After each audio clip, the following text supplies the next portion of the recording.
Yang pertama, kami akan membahas mengenai gasifikasi. Jadi gasifikasi ini merupakan teknologi yang mengkonversi batu bara menjadi gas yang biasa disebut sintetik gas.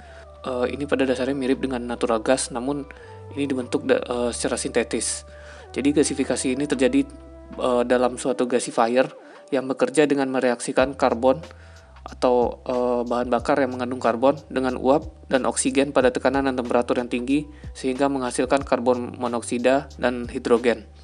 Gasifikasi ini pada dasarnya adalah proses oksidasi sebagian atau partially oxidized yang berarti mengurangi kebutuhan oksigen saat proses pembakaran. Batu bara mengalami perubahan kimia dan fisika seperti pada diagram alir berikut. Pada diagram alir tersebut, yang pertama kita akan melakukan proses drying atau pengeringan. Jadi kandungan air yang ada pada batu bara itu dikurangi pada suhu sekitar 100 derajat Celcius, yang mana akan menghasilkan batu bara yang kering dan uap air. Nah, uap air ini akan dimasukkan untuk proses selanjutnya. Yang kedua yaitu pyrolysis. Proses ini terjadi pada feedstock ketika temperatur dinaikkan pada suhu sekitar 500 hingga 900 derajat Celcius. Pada proses ini terjadi proses pemutusan ikatan kimia yang relatif lemah, yang mana menghasilkan volatile gas seperti uap tar, metana, hidrogen, bersamaan dengan terbentuknya char, yang mana akan menjalani proses gasifikasi. Selanjutnya proses combustion atau pembakaran. Volatile gas yang sebelumnya dihasilkan akan direaksikan dengan sebagian char dan oksigen dalam jumlah terbatas untuk menghasilkan karbon dioksida, karbon monoksida, dan panas yang akan dimanfaatkan untuk proses selanjutnya.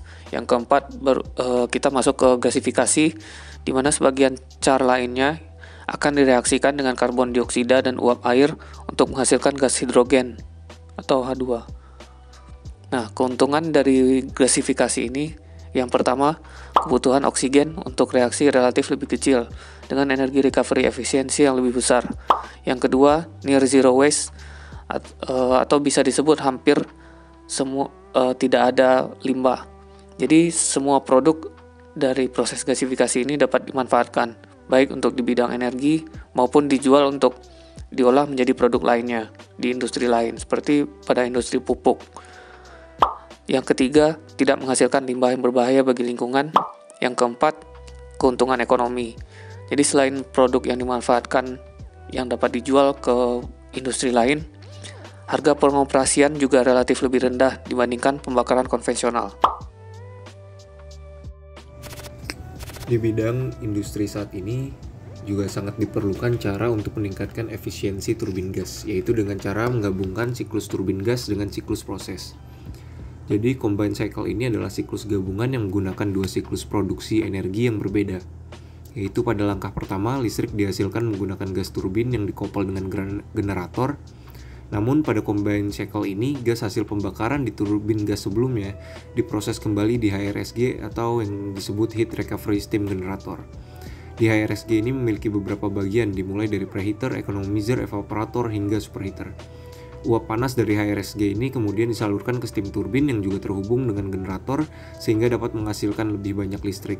Pergerakan steam turbin ini menggunakan sisa uap panas dari gas turbin sehingga combined cycle ini sangat efisien dalam pemanfaatan uap panasnya karena lebih sedikit bahan bakar yang digunakan untuk menghasilkan daya yang lebih besar. Dari tingkat efisiensi ini juga memiliki dampak yang sangat rendah pada lingkungan serta memiliki emisi CO2 yang lebih rendah dibandingkan PLTU.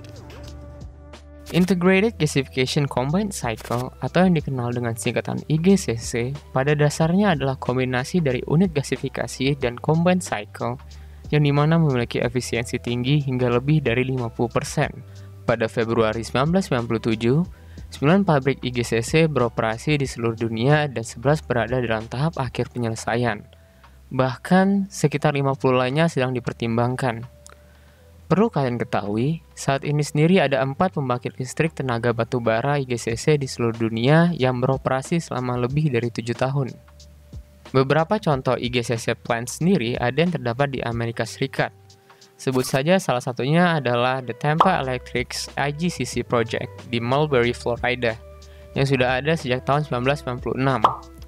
Di pabrik IGCC ini sendiri digunakan GE Energy Gasification yang dimana memiliki output 250 MW elektrik. Di lain sisi, terdapat juga pabrik IGCC di West Terre Haute, Indiana, yang sudah ada sejak tahun 1995. Pabrik ini sendiri dikenal dengan nama The Wabash River IGCC Project dan menggunakan ConocoPhillips e-gas gasification process dengan output 262 MW elektrik. Di pembangkit listrik IGCC atau IGCC Power Plant, batu bara tidak dibakar selayaknya di pembangkit listrik tenaga uap konvensional, tetapi pada awalnya dikeringkan dan dipasok ke gasifier di mana suhu tinggi berlaku. Langkah pertama dalam proses ini sendiri adalah gasifikasi seperti halnya produksi gas alam sintetis dan produksi batu bara menjadi cairan. Batu bara dimasukkan ke dalam gasifier di mana oksigen panas dan tekanan mengubah batu bara menjadi gas sintesis. Setelah itu, produk gas kemudian dibersihkan untuk menghilangkan polutan, dan produk gas yang panas akan dibakar oleh turbin gas untuk menghasilkan energi listrik. Selanjutnya, exhaust yang panas dari turbin gas dipulihkan dan digunakan untuk merebus air yang kemudian akan menghasilkan uap untuk turbin uap, yang dimana hal ini sendiri akan membantu dalam menghasilkan listrik tambahan. Dengan menggunakan combined cycle ini, pembangkit listrik combined cycle akan beroperasi dengan efisiensi yang lebih besar dan emisi yang lebih sedikit. Benefit yang didapatkan dengan menggunakan IGCC sendiri melingkupi efisiensi pembangkit listrik siklus gabungan yang tinggi, lebih sedikit penggunaan air daripada pembangkit listrik berbasis batu bara konvensional, serta pemisahan CO2 yang mudah. Di lain sisi, beberapa kekurangan yang dimiliki IGCC ini sendiri adalah biaya modal yang tinggi, lebih banyak komponen sehingga lebih banyak heat exchanger yang meningkatkan biaya perawatan dan waktu pemadaman, serta kompleksitas pembangkit yang lebih besar. Lalu apa bentuk pengembangannya di masa depan? Diketahui ada beberapa hal yang dapat menjadi pengembangan di masa depan, yaitu meningkatkan kinerja gasifier, meningkatkan efisiensi turbin gas, meningkatkan sistem heat exchanger, serta optimalkan penghematan energi di IGCC. Sebagai penutup, melalui penjelasan mengenai Integrated Gasification Combined Cycle ini, kita mengetahui apabila terdapat beberapa kesimpulan yang dapat kita ambil. Hal itu meliputi IGCC ini merupakan teknologi yang menjanjikan dalam early development, dapat menjadi pengganti untuk pembangkit listrik tenaga batu bara saat ini, serta membutuhkan research and development lebih lanjut untuk membuatnya lebih kompetitif.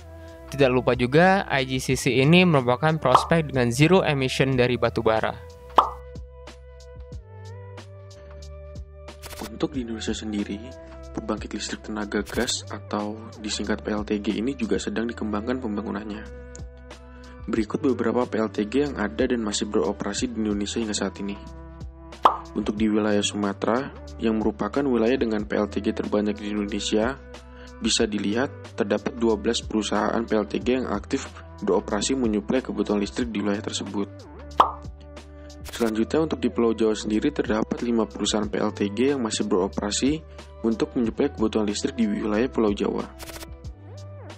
Dan untuk berikutnya yaitu terdapat di Kalimantan, di mana memiliki 2 perusahaan PLTG yang aktif beroperasi.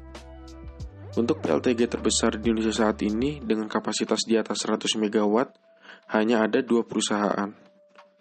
Yang pertama dan yang paling besar yaitu PLTG Arun yang berada di Lok Sumawe, Aceh dengan kapasitas mencapai 184 MW. Yang berikutnya yaitu PLTG Bangkanai yang berada di Kalimantan Tengah dengan kapasitas mencapai 155 MW. Untuk PLTG Bangkanai ini masih dalam proses pengembangan, di mana ditargetkan PLTG Bangkanai dapat mencapai kapasitas hingga 180 MW.